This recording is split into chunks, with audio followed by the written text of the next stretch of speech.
O professor Helenilson Cunha Pontes, que vai nos brindar aqui de uma palestra sobre o tema a Lei de Abuso de Autoridade e os reflexos na lei tributária. O Helenilson, ele dispensa apresentações, né, é bastante conhecido aqui, inclusive na PET, né, mas por dever de ofício eu falo aqui rapidamente. Ele é doutor e livre docente em Direito Tributário pela Universidade de São Paulo, né, parecerista, autor de diversos livros publicados sobre o tema, né. O Helenilson foi vice-governador do estado do Pará e atual senador suplente do seu estado. Mas, acima de tudo, ele é advogado tributarista, militante e estudioso do tema. E eu aqui passo a palavra ao Helenilson, depois o Rodrigo Forcinetti, que é amigo nosso também, é mestre em Direito Tributário, doutorando pela PUC, professor do IBET, advogado lá do sócio do Brasil Salomão, também ele vai fazer os comentários no final. Tá joia? Então, Helenilson, tem a palavra. Bom dia a todos. Bom dia. Queria agradecer o Marcelo pelo convite. Queria cumprimentar meu amigo de mesa aqui, o Matheus. Agradecer a todos vocês pela presença. Cumprimentar os meus colegas do painel anterior aqui. O Eduardo falou uma coisa importante, a questão da evolução. Eu comecei minha carreira como procurador da Fazenda Nacional. E eu me lembro que a primeira vez que houve um movimento de desistência de recursos e renúncia de recorrer, etc., foi o decreto 1708. E por que eu lembro do decreto 1708? Porque foi meu último ato como procurador da Fazenda. Eu tinha milhares de processos, eu era procurador junto ao TRF, eu tinha milhares de processos de PIS, decretos-leis, empréstimos compulsórios, fim social, decreto-lei 1940, quem é velho lembra dessas questões. E a gente tinha que recorrer ao Supremo, ao STJ, com especial extraordinário, porque a gente não tinha a possibilidade de não recorrer, né? E eu, ainda jovem, tinha aquela altura, 23 anos, 24 anos, e meus colegas mais velhos da Procuradoria não recorriam mais. E aí eu fui nomeado para o tribunal e não entendia que meus colegas não recorriam. E eu perguntei ao meu chefe, fui ao meu chefe e disse, olha, doutor, o pessoal não está recorrendo a esses casos aqui, o Supremo já decidiu, né, plenário. Eu queria saber o que eu faço. Eu disse, olha, sua obrigação é recorrer, doutor. Eu disse, mas vocês não estão recorrendo, vocês nunca me perguntaram se vocês deveriam recorrer ou não. O senhor está me perguntando, eu estou lhe respondendo. O senhor tem que recorrer.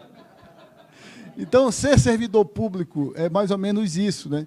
Então, veio o decreto-lei 1708, e meu último ato foi renunciar a todos os recursos que eu tinha protocolado com base no decreto 1708. Aí eu vejo essas hipóteses de transação e eu vejo como nós estamos melhorando. Tem muita coisa a melhorar, como disse o Eduardo, né, que é a possibilidade da Procuradoria efetivamente discutir o mérito das exigências. Porque enquanto não houver discussão do mérito das exigências, a gente vai estar discutindo aqui parcelamento, refis. No fundo, é discussão só de multa, né?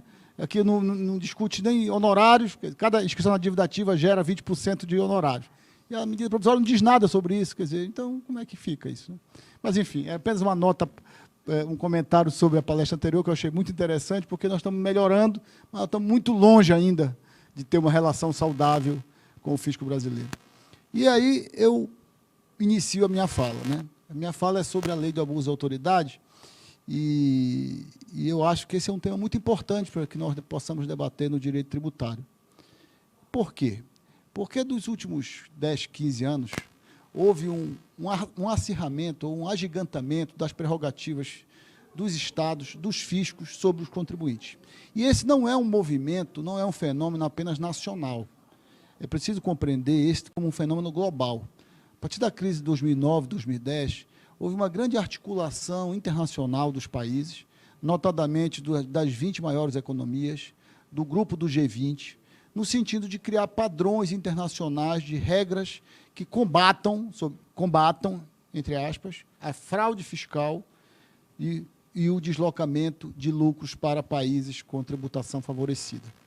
Então, o G20, os 20 países mais ricos do mundo, encomendaram à OCDE que a OCDE fizesse um estudo e criasse padrões internacionais, de normas internacionais, que possam ser adotados pelo mundo inteiro, que visam ou que visassem a combater o que se chamou de planejamento tributário agressivo. Eu não sei muito bem o que é isso. Para mim, planejamento tributário agressivo é tudo aquilo que o fisco não gosta, né? Então, mas que criassem regras de pressão fiscal. No fundo, são regras de pressão fiscal e que se apoiam em algumas coisas como certeza e, principalmente, transparência, né? Que, para mim, isso é um outro nome, né? Para mim, transparência do lado do fisco significa invasão de privacidade, de intimidade, de dados que são privativos da liberdade individual, da liberdade econômica. Mas, enfim, o que está acontecendo é um movimento global de acirramento de regras de pressão fiscal.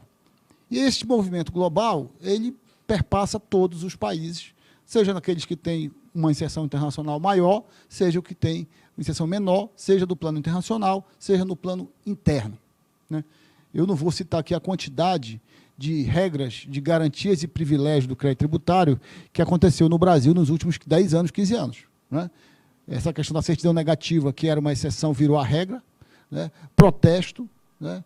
Agora penhora administrativa, enfim, toda a destruição do CARF, né? As tentativas de depósito para recurso administrativo que o Supremo derrubou, enfim, todas as situações que o fisco vem gerando para pressionar o contribuinte a recolher, né? Então, as tentativas de regulamentação da norma do planejamento tributário, né?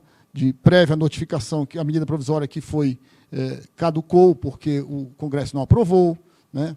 Todas as tentativas de fechamento das alternativas de liberdade no planejamento tributário, o acirramento das multas, né? E o processo que, para mim, culmina nesta tendência de acirramento dos poderes do fisco e de esvaziamento da liberdade, que é o que eu chamo de processo de criminalização da relação jurídica tributária, né? Nós temos um precedente no Supremo, onde se vai discutir se um sujeito declara e não paga, ainda assim ele comete crime tributário, né? Então, chegamos nesse momento no Brasil, né? Um momento em que a relação tributária se transformou numa quase um sucedâneo da relação criminal, da relação penal, né? A interface do tributário com o penal, ela é cada vez mais presente. Então, a ponto de o fiscalizado, né? O fiscalizado, ele está sendo tratado, ou deveria ser tratado, como um acusado, né? Porque o fiscalizado, amanhã, ele pode ser o quê? O réu de uma ação penal, né? O fiscalizado, ele inicia fiscalizado, ele pode terminar réu numa ação penal. E vejam que interessante, ao fiscalizado não são dadas as garantias do acusado no Brasil. O contribuinte, ele é mais maltratado do ponto de vista das garantias individuais do que um acusado. Quando alguém é acusado depois de um inquérito policial, onde ele é ouvido, onde são apurados os elementos de prova, esse inquérito é encaminhado a uma autoridade acusatória, que é o Ministério Público, e que formula uma acusação penal, que vai ser aberto, dentro do devido processo legal penal, a oportunidade para ele se defender, e, ao final, o juiz julga e condena ou absolve. O fiscalizado, ele já inicia punido. Porque quando ele já recebe um auto de infração, ele já recebe um auto de infração com multa e juros, e muitas vezes com representação fiscal criminal, que deve aguardar o processo administrativo, mas já formulada lá, com multa agravada, com a imposição de dolo e fraude, etc. Então, vejam só, o fiscalizado no Brasil, ele tem menos garantias do que o acusado penal. Menos garantia do que o acusado penal, a despeito da interface que há entre o processo administrativo fiscal e o processo penal. Por quê? Porque há uma leitura equivocada do artigo 142 do Código Tributário Nacional, que diz que é a competência da autoridade fiscal propor, se for o caso, a penalidade cabível. E a autoridade fiscal no Brasil não propõe a penalidade cabível. A autoridade no Brasil, ela aplica a penalidade que ela entende cabível. Uma leitura literalmente contrária e diretamente contrária à previsão do artigo 142 do Código Tributário Nacional. Tive a oportunidade de escrever um artigo sobre isso, debater sobre isso, e é incrível que essa norma exista no Brasil, né? desde a edição do Código Tributário Nacional e que nós, todos tributaristas, parece que não conseguimos ler direito o 142 do Código Tributário Nacional.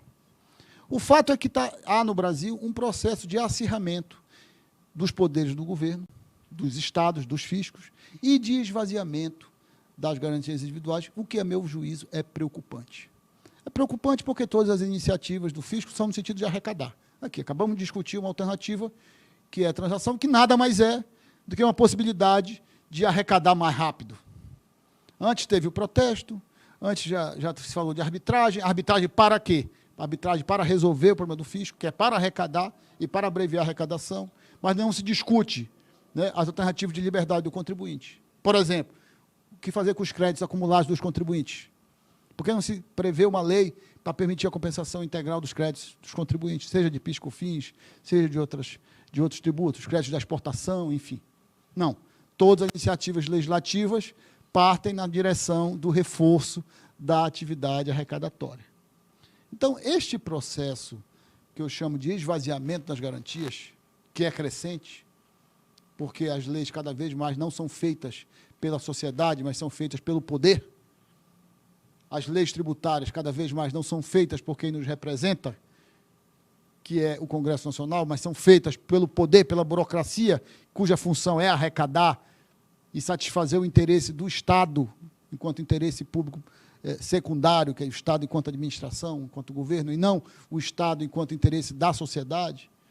Ele está ocorrendo a olhos vistos. Este processo precisa ser denunciado e este processo precisa ser combatido. Nesta dimensão, a lei de abuso de autoridade me parece que vem dar uma luz a esse tema, uma luz importante. Importante por quê?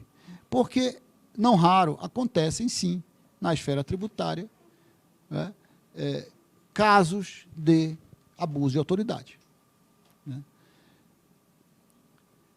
Um dos dispositivos da lei, vamos ver, eu citei, vou destacar alguns, ele muda a questão do acesso do advogado ou do interessado aos processos administrativos, que é uma questão antiga no ponto de vista tributário. Né? No direito tributário, brasileiro, ainda trabalha com a lógica de que nós só temos direitos depois de formos formalmente acusados. Quer dizer, o contribuinte só tem direito a participar do processo administrativo depois que ele é punido. Vejam que maluquice. Quer dizer, veja que situação esdrúxula. Quer dizer, o direito de colaboração, ou melhor, ao dever de colaboração, tão propalado, né? O contribuinte tem o dever de colaborar com o Estado na elucidação do fato, do fornecimento de informações, etc. Ok, o contribuinte tem o dever de colaboração. Mas ao dever de colaboração existe um direito correlato de participação do processo administrativo. Então, se existe o dever de colaboração, existe um direito correlato de participação, direito de notificação, de participação e de recurso, de impugnação dentro do processo administrativo. Então, o dever de colaboração, de um lado, do contribuinte, lhe dá, da mesma forma, direitos de participação, direitos de notificação, direitos de impugnação e direito de colaboração. Então, este tipo de relação autoritária dentro do processo administrativo fiscal vai sofrer uma influência importante dessa lei. Por quê? Porque a lei diz, embora ela coloque como uma premissa, e isso é importante destacar, logo de cara, né, que os crimes nelas definidos são crimes que exigem dolo específico, ou seja, é preciso que haja a finalidade específica de prejudicar alguém ou beneficiar-se a si mesmo ou a terceiro por mero capricho ou satisfação pessoal. Então, todos os crimes definidos na nova lei de crimes de abuso de autoridade exigem o dolo específico. Ou seja, não basta a conduta, é preciso que se demonstre que aquele agente público agiu daquela forma com a finalidade de prejudicar a pessoa, por capricho pessoal que seja, mas com a intenção de prejudicar, e não meramente de praticar um ato administrativo sem interesse. Então, a intenção de prejudicar, ela é um elemento específico do tipo penal, nos casos da lei 13.869, que é a lei do crime de abuso de autoridade. Então, é importante ressalvar isso. Tudo que eu vou dizer daqui para frente está relacionado com a presença deste elemento subjetivo do tipo, da finalidade específica, do dolo específico de prejudicar. E a lei, é importante também que se diga, desde logo afastou o chamado crime de hermenêutica, né? Quer dizer, nenhum servidor público pode ser acusado quando, por mera divergência na interpretação da lei ou na avaliação de fatos e provas. É óbvio, né? Ninguém pode ser acusado por interpretar a lei de forma diferente da que a gente interpreta. Então, a lei foi clara no sentido de afastar a hipótese de alguém ser acusado por crime de hermenêutica, né? A lei prevê que os crimes nela definidos são crimes de ação pública incondicionada, né? Mas que admite ação privada caso o Ministério Público não formule, né, a denúncia no prazo legal de 15 dias, né, se o requerente, se o réu tiver solto, ou de 5 dias se o réu tiver preso, né, do recebimento do inquérito. Okay? Então, a pessoa prejudicada pode apresentar a ação privada se o Ministério Público não apresentar ação penal. Mas eu vou destacar alguns tipos penais que, me parece, podem ter alguma aplicabilidade na relação jurídica tributária e no procedimento tributário, né? Começo pelo artigo 25 da lei, né, cujo tipo diz o seguinte: proceder à obtenção de prova em procedimento de investigação ou fiscalização por meio manifestamente ilícito. O que é isso?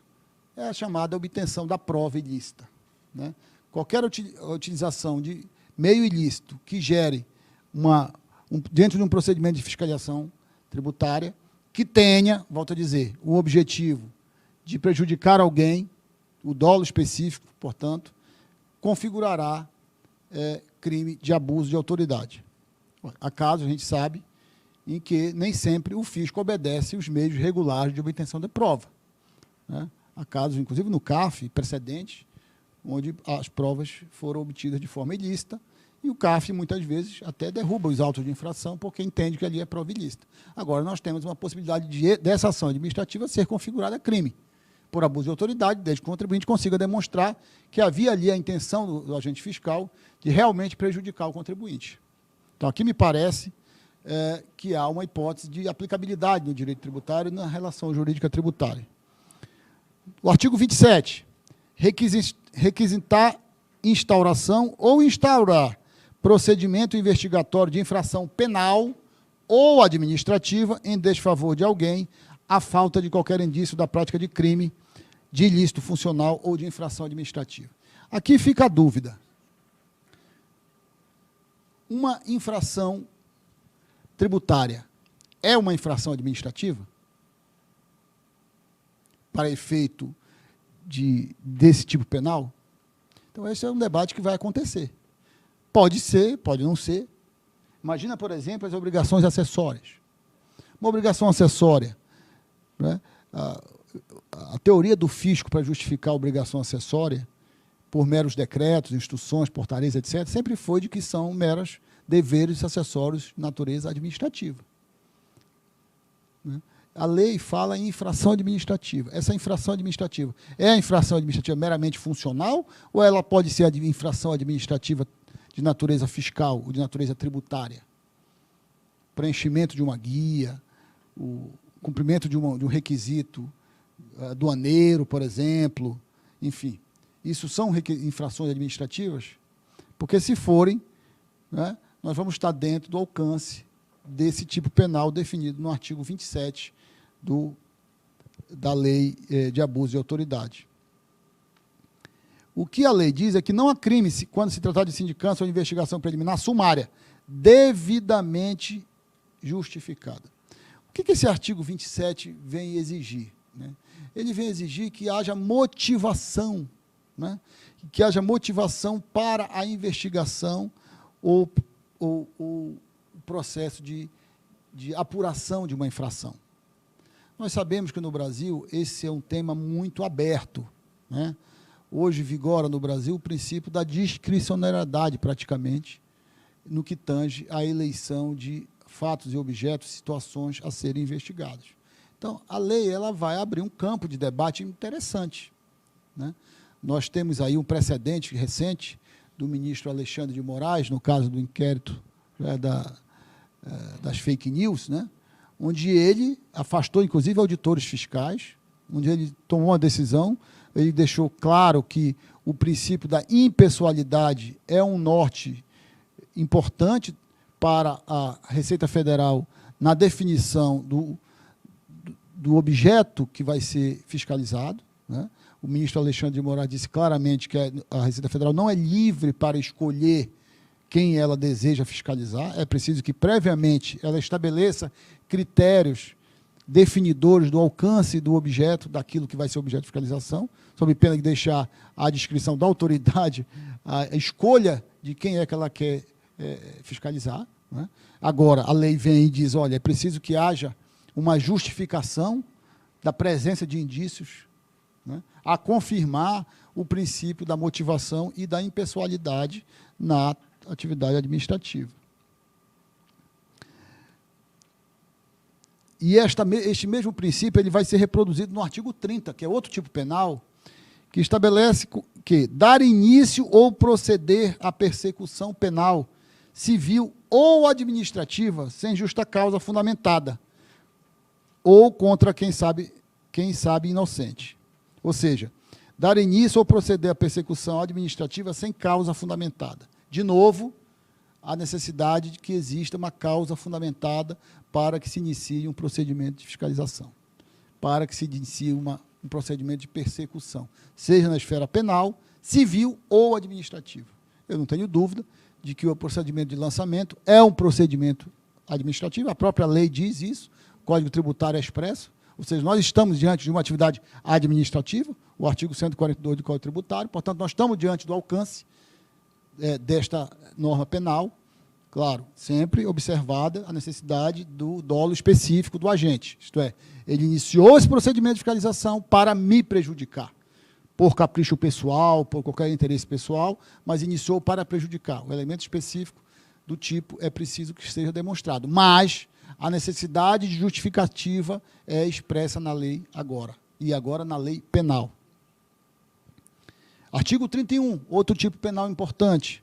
Estender injustificadamente a investigação, procrastinando-a em prejuízo do investigado ou fiscalizado. Nós sabemos que não é raro, né? Existe, sobretudo nas esferas estaduais, municipais, muitas vezes, né? A existência das chamadas fiscalizações do fim do mundo, né? As fiscalizações que nunca acabam, né? O sujeito apresenta informações, o agente fiscal pede mais coisa, ele apresenta mais coisa, ele pede mais coisa, e a coisa continua sem justificativa para prosseguimento. Isso pode configurar agora abuso de autoridade, porque você precisa demonstrar objetivamente qual a necessidade de prosseguimento daquele procedimento fiscal. Nós sabemos que na esfera federal tem uma lei que estabelece o prazo de 360 dias para a conclusão ou para a decisão de um requerimento administrativo. Me parece que esse possa ser um critério importante para a definição dessa norma penal em branco quanto ao tempo, porque a lei penal não estabeleceu o tempo, mas nós temos um critério lá no direito tributário material, no direito federal, ainda que uma regra para o processo administrativo federal, que possa ser um critério importante. E, de fato, né, uma fiscalização que demora mais de um ano não parece ser uma fiscalização razoável, né? Se o fisco hoje tem todos os elementos para lançar o tributo, ele não precisa ficar mais de um ano com a espada no pescoço do contribuinte. O artigo 32, que me parece também extremamente importante na esfera tributária, né, que diz o seguinte: negar ao interessado, seu defensor ou advogado, acesso aos autos de investigação preliminar, ao termo circunstanciado, ao inquérito ou a qualquer outro procedimento investigatório de natureza penal, civil ou administrativa. Ou seja, negar ao advogado o acesso ao processo administrativo de apuração de qualquer infração de natureza administrativa pode configurar infração de natureza penal, ou seja, crime de abuso de autoridade, desde que, volto a dizer, demonstrado o elemento subjetivo do tipo, a intenção de prejudicar. Nós sabemos que no direito tributário isto é vamos dizer assim, um dogma, né? É uma verdade de que nós não temos acesso, advogados interessados ao processo administrativo, porque isso feriria o direito ou o princípio inquisitório. Esse princípio inquisitório foi criado antes da Constituição 88 e ele permanece na cabeça, infelizmente, de muita gente, quando, na realidade, o que a Constituição 88 estabeleceu foi o princípio da ampla defesa, foi o princípio do devido processo legal, e que não tem nenhum problema do contribuinte participar do procedimento de fiscalização, na medida que o procedimento de fiscalização só se refere a fatos passados. E eu dizia isso outro dia para um agente fiscal, eu disse, por que vocês da Receita têm tanto medo, tanto receio de o contribuinte participar? Eu acho que isso é uma coisa injustificada, porque o que o contribuinte fez foi no passado. Então, nada que ele tenha feito no passado pode ser mudado.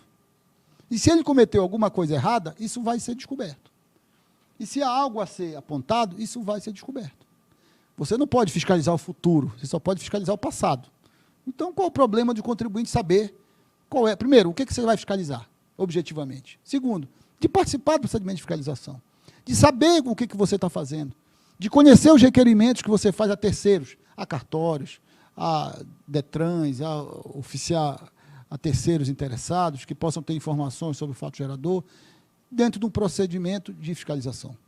Eu não vejo nenhum prejuízo ao fisco na participação do contribuinte no procedimento de formulação do lançamento. Até porque ele tem o dever de colaboração. Mas o dever de colaboração implica o direito de participação. Quer dizer, o contribuinte não tem apenas o direito de impugnação ou de defesa depois de autuado, depois de punido. Ele tem o direito de participar do processo de lançamento, na medida que ele tem o dever de colaborar com o processo de lançamento. Então, agora, com esta norma, nós vamos ter um debate. Não sei qual vai ser o entendimento da jurisprudência do Supremo. O Supremo tem uma súmula, a súmula 14, que garante o direito ao advogado, etc., etc., mas faz ressalvas também. Inquéritos civis, procedimentos administrativos de apuração de infrações administrativas de natureza de servidor público, por exemplo. O Supremo tem restrições ao acesso ao advogado.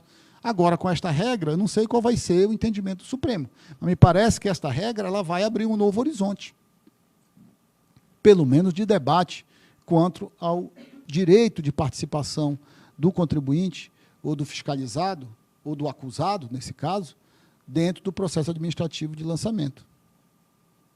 E o artigo 36, que é um artigo também importante na matéria tributária, que considera crime de abuso de autoridade, decretar em processo judicial a indisponibilidade de ativos financeiros em quantia que extrapole exacerbadamente o valor estimado para a satisfação da dívida da parte e ante a demonstração pela parte da excessividade da medida deixar de corrigi-la.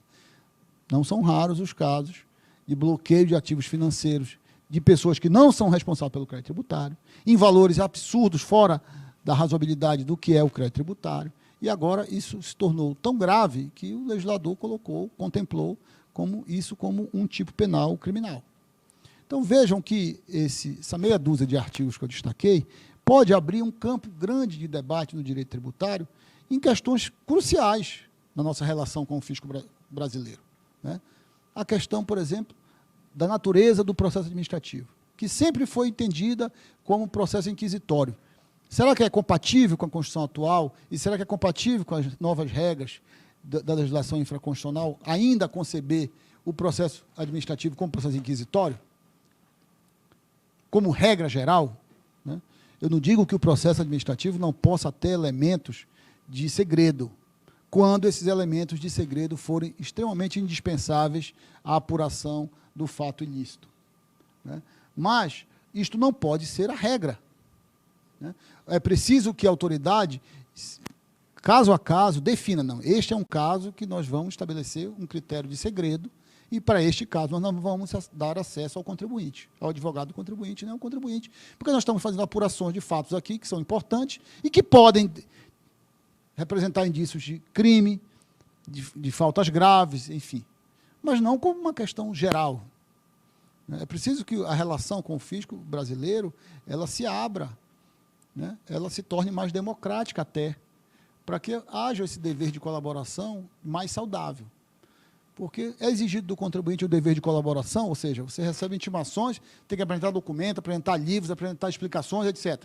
Mas você não tem o direito de participar do processo de formulação do lançamento. Isso me parece uma regra que precisa ser revista, e eu acho que a lei nova ela vai trazer um elemento novo para a gente, pelo menos, refletir sobre isso.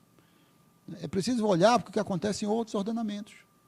Hoje existe um grande debate no plano internacional sobre a questão da troca de informações.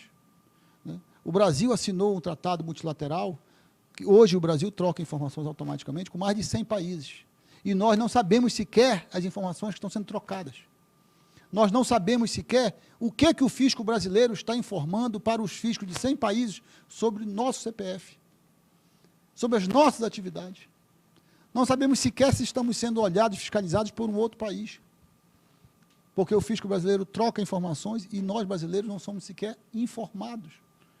Nós não sabemos o que o fisco tem sobre nós. Este é um debate que está hoje em pauta na Europa e nos países desenvolvidos, na medida em que houve um grande incremento das trocas internacionais de informações. Os fiscos hoje têm dados sobre todos os agentes econômicos, dados detalhados dos agentes econômicos, trocam informações e não há, do outro lado, uma contrapartida de criação de garantias para que o contribuinte possa saber e se proteger contra isso. Se proteger. Né? É preciso entender que antes do interesse fiscal, existe o interesse da liberdade individual.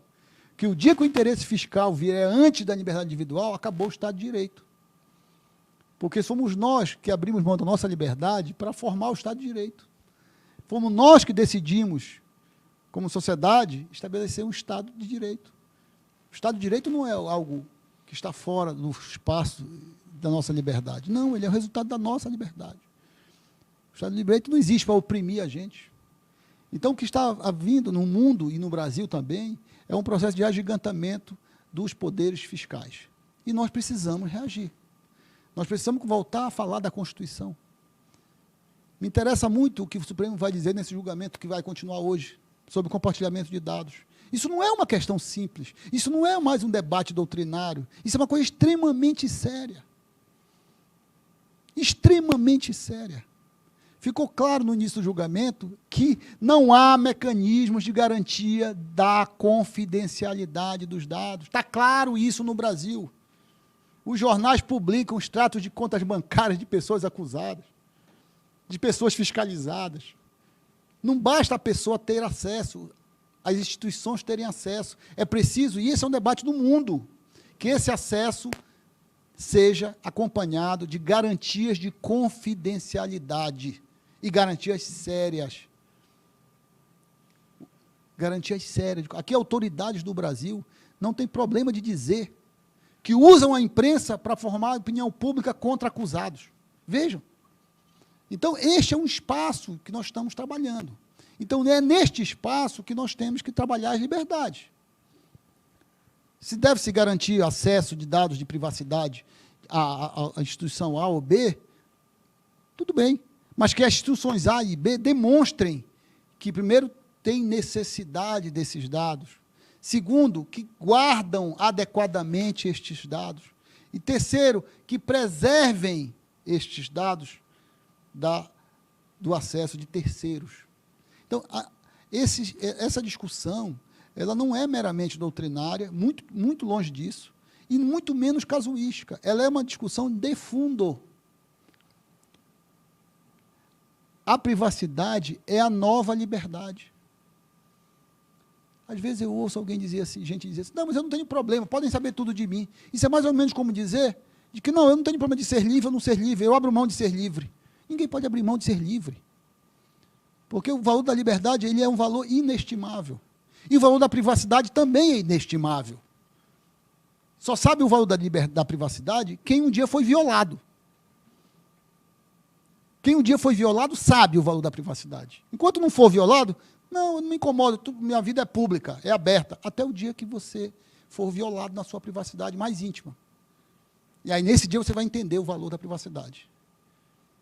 Então, eu acredito que nós vivemos no Brasil um momento importante para reafirmar as liberdades. Vejo nesta lei uma luz, não uma solução para todos os problemas, mas uma lei que pode trazer um influxo importante em algumas situações do direito tributário.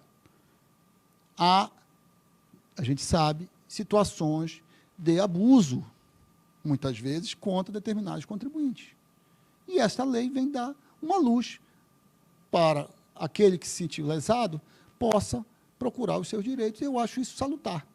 Só tem medo de lei de abuso de autoridade quem comete abuso de autoridade. Quem não comete abuso de autoridade não pode ter medo de lei de abuso de autoridade. Por que você está com medo de lei de abuso de autoridade se tem?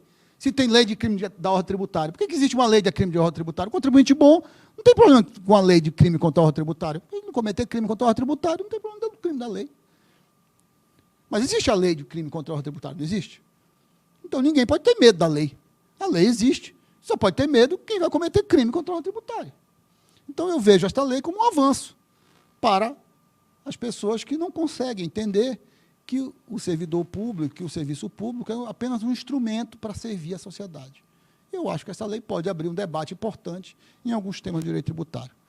Muito obrigado, eu vou ficar à disposição para o debate.